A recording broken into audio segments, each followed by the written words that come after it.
profession was what was going to save you, and they weren't. I was trying my best to stay alive. I really was kind of at a loss as to what was going on inside Rita. Reality struck that, wow, something is definitely wrong. It was kind of a helpless feeling because there was really not much I could do. Things were very confused. There was no diagnosis. They didn't know if we were bringing in somebody that was completely crazy. You start thinking, could my mind be doing this to me? I needed a cure because our lives were completely collapsing and falling apart.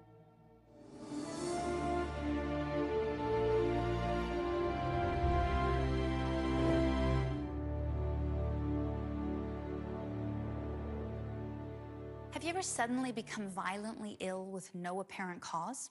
Well, sure, food poisoning. But when Rita Jones and her family moved from Arkansas to California, she abruptly fell ill with never-ending symptoms.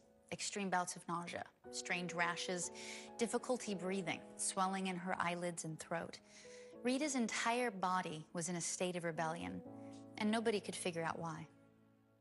I was born to a blue-collar working family. We lived in a little town called Cumberland, Maryland, next to the Potomac River. It was pretty clean country living. We were brought up with fresh food. We weren't exposed to chemicals. Rita and I were married in 1982. We had known each other and had been living together for about a year and a half. In 1988, we wound up relocating out to California so I could be a little closer to my family. We found a condo and a fourplex in San Juan Capistrano, about 2 blocks from the Mission. It was beautiful. We lived next to about 200 acres of orange groves, and I thought that was going to be wonderful, smell the orange blossoms. Steve landed a job in a financial services firm, and Rita started night classes in computer graphics. As they settled into their new surroundings, life seemed perfect. A home of their own with the Pacific Ocean at their doorstep. Well, with beauty and good air came some bad things. It was a period of about several months after we moved down to San Juan that I noticed that Rita was becoming very fatigued, just not feeling well, general malaise, I guess you would say. It was to the point of where I couldn't walk across the room without having to sit down and try to breathe. It was totally out of the ordinary. She normally was very energetic. She just couldn't work. And I had no idea what was going on. I would go into like allergic reactions, almost like an asthma attack, and be very short of breath by just walking across the room. Went to a doctor, a family doctor, and he thought that maybe I had allergies. So he sent me to an allergy doctor because we were thinking that either there was some allergen in the air or I was eating something that I was allergic to. And so she decided to do the skin test. I started showing up allergic to everything. I was winding up in the hospital 2 out of 3 times that I would go to her office. I started becoming allergic to the saline solution that these antigens were in. With allergic reactions to almost everything she ate, Rita's weight was dropping fast. She couldn't eat certain foods. She couldn't be around certain chemicals. We had to get all the chemicals out of the house. I couldn't leave my house most of the time. I didn't even have enough strength to drive, and I was still losing weight. Steve and Rita found another allergist who simply prescribed high doses of Benadryl. I was on oxygen 24 hours a day, taking Benadryl every 2 hours and sleeping, not able to eat. And at this time, the doctor still had no idea of what was wrong with me.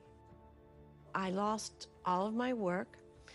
My relationship with my husband was very strained. I wanted her to become healthy again, and so that we could, live together and have a normal life. It was almost verging on hopelessness. The doctors were depressing. They weren't optimistic.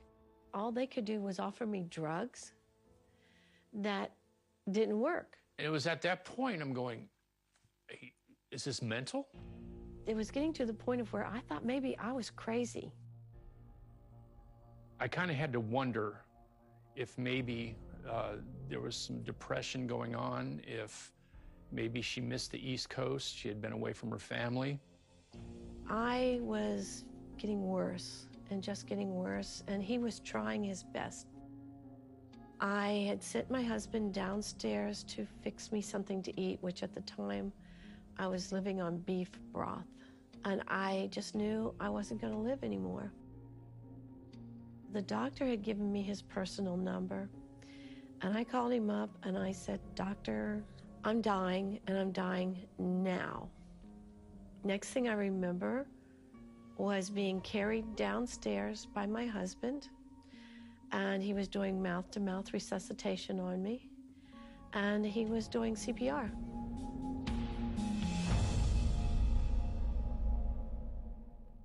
Rita Jones's health was failing fast. Many visits to doctors and allergy specialists provided no clear diagnosis and no relief.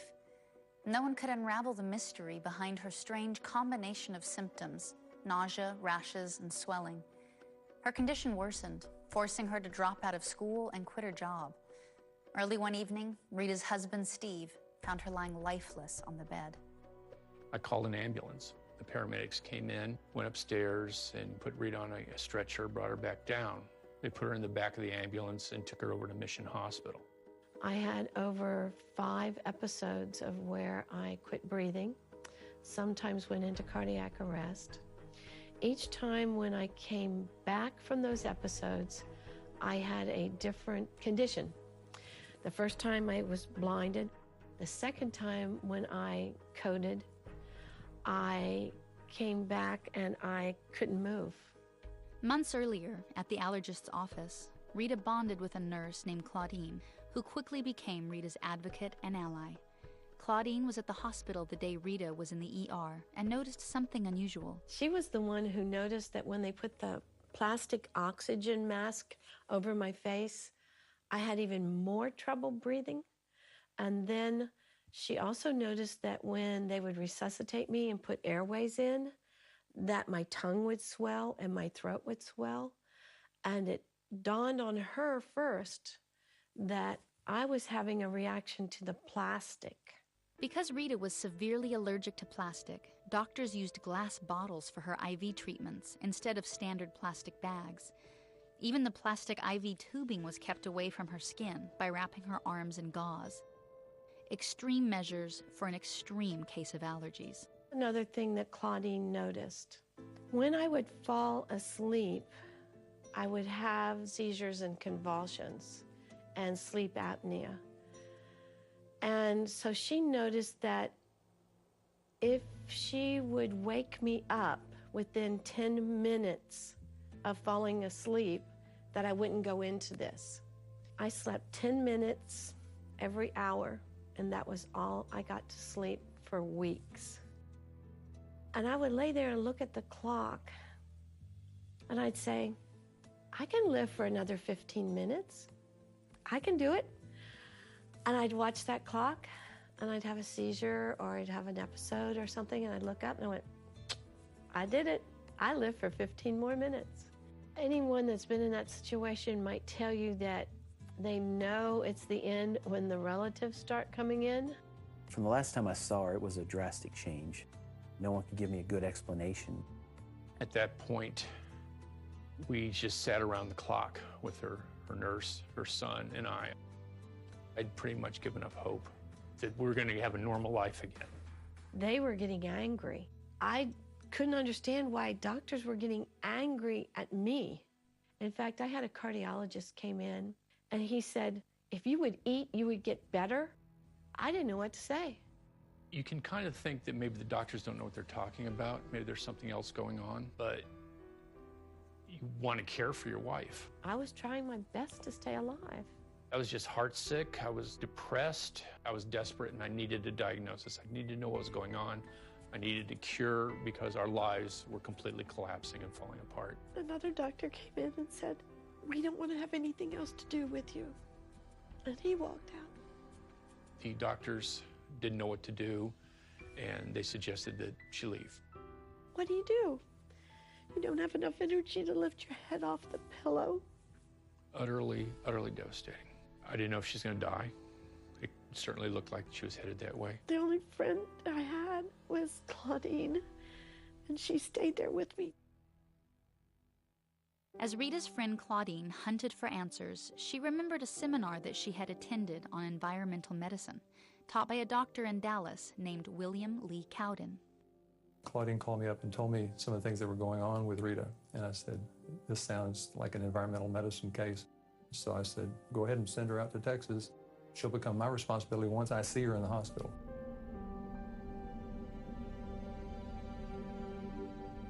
Conventional doctors gave up on Rita Jones. Her friend and nurse, Claudine, suggested she see a homeopathic physician in Dallas, Dr. William Lee Cowden. Out of options and with severe, unexplained allergic reactions and struggling to breathe, Rita agreed. After reviewing Rita's records, Dr. Cowden urged Rita to get to his office in Dallas immediately. Time was running out. Claudine started throwing some stuff into a station wagon, and February 1st, 1990, they just left. I had no diagnosis, I had no wife. I was pretty much financially ruined. That particular day, I really don't remember much other than she's going off to Texas, and she asked me to stay here, which was extremely difficult because I obviously wanted to go. Once I evaluated Rita there in the hospital room, I realized that she likely had pesticide poisoning, but I knew that even if we drew the blood that moment and sent it off, it was going to be days before we got it back. And could we keep her alive in the meantime? That was my concern. I did not have time. The doctors in California told me I had 1 day to live, 2 at the most. Dr. Cowden agreed. When I saw all of these findings, I said, maybe it's worthwhile trying to do a challenge test here in the hospital room right now, today. I told her that this was not without risk because she had had reactions to almost every medication that they had given her in California. And so I told her that, the Tensilon might be a risk to her, that she might not make it through the test injection.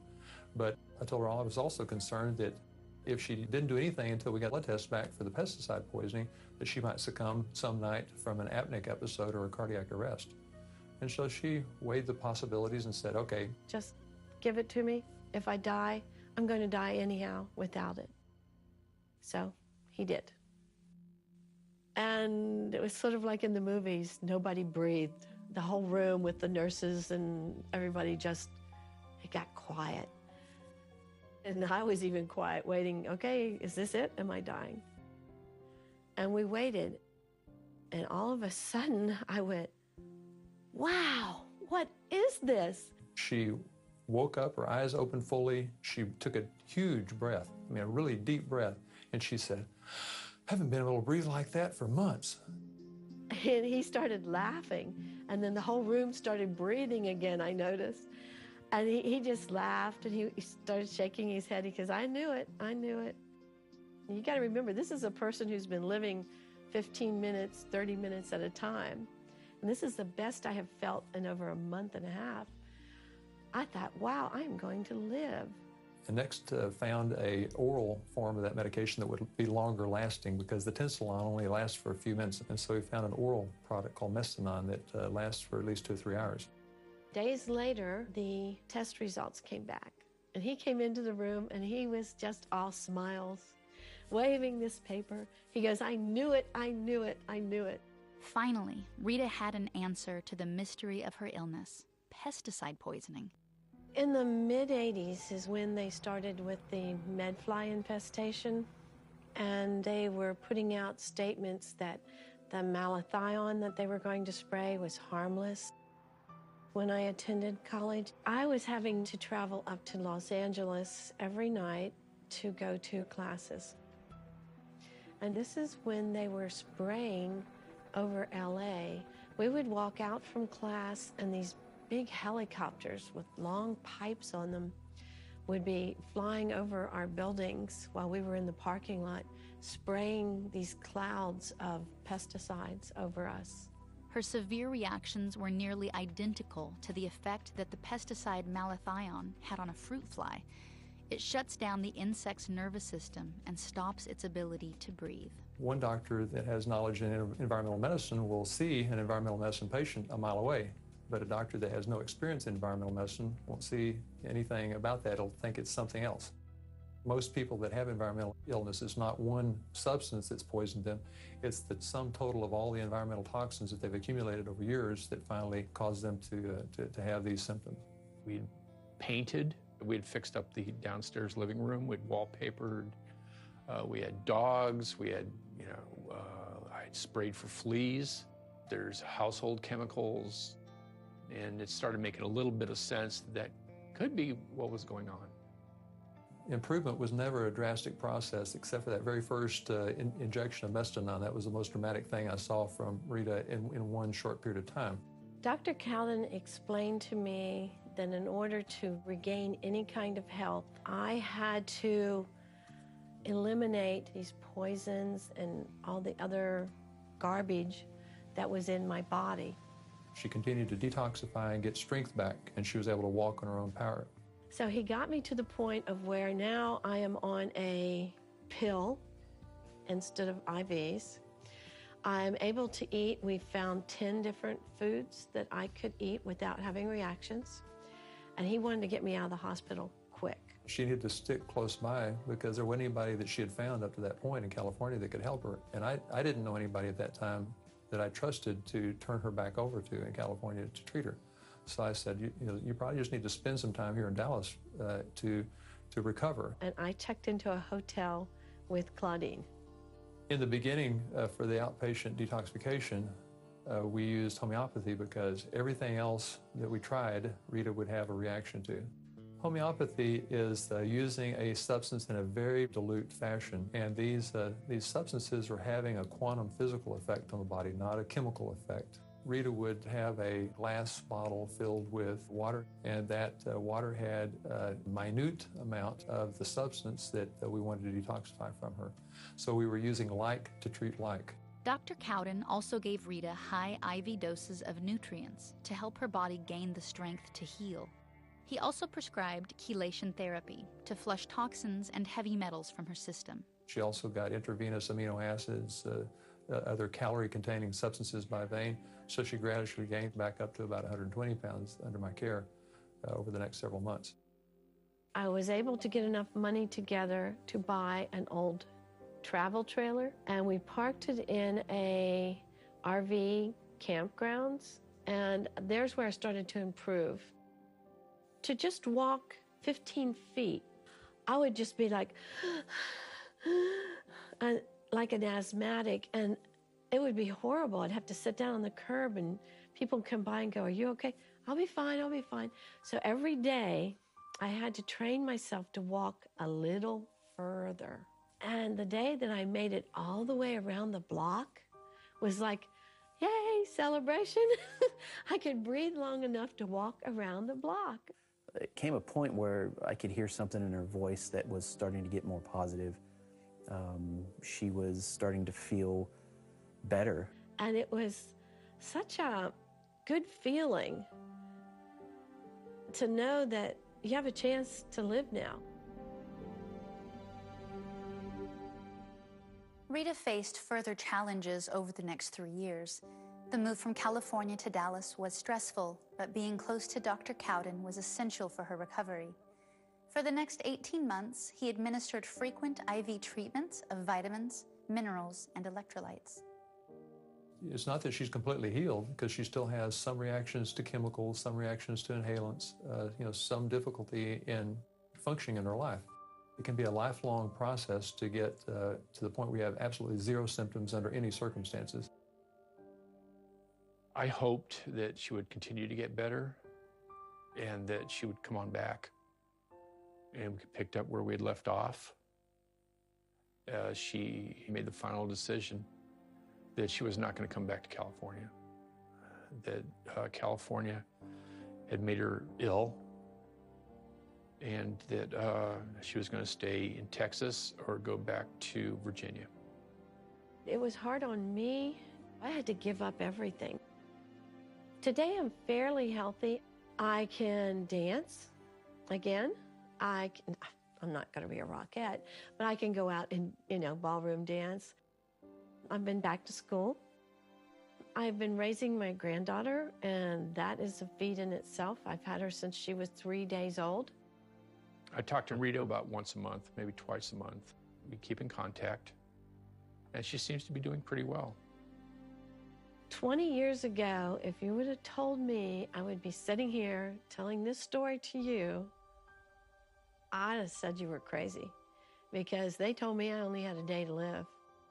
I wrote Dr. Calden the other day and thanked him for the time that he's given me. And I told him I hoped he was proud of the way I used it. There's an amazing postscript to this story. Rita and Steve had never been able to figure out what triggered Rita's illness, but all that changed when they prepared to sell their California home. They discovered some odd holes in the walls and were shocked to learn that a previous owner had drilled into the walls and filled them with the highly toxic illegal pesticide DDT, apparently to ward off pests. Rita and Steve and her children were exposed to DDT every moment they spent in their home for years. For more information about Rita Jones and pesticide poisoning, visit our website. I am Jewel. Join us next time for another remarkable story of personal triumph on the incurables.